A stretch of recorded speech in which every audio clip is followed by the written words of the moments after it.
Hello guys! Welcome to my channel at Silkwit. Dito ako sa labas ng aking building guys. Dahil may trabaho ako.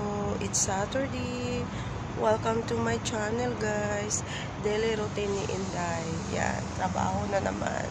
Isang araw lang yung pahinga. Trabaho na naman. Yan guys, walang magawa.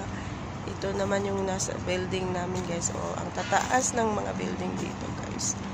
Ito sa likuran ko guys ay Arabic school yan.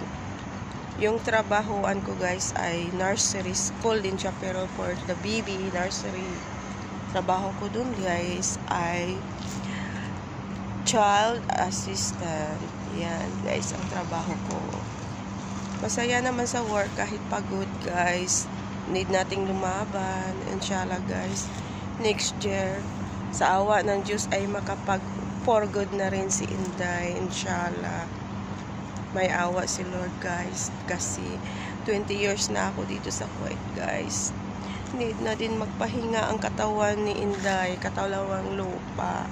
Pagod na pagod, pero walang magawa guys, kasi marami pang mga obligasyon kailangan bayaran. Bye bye muna sa ngayon guys. Masalamat. Don't forget to subscribe my channel at Silkwit. Bye bye.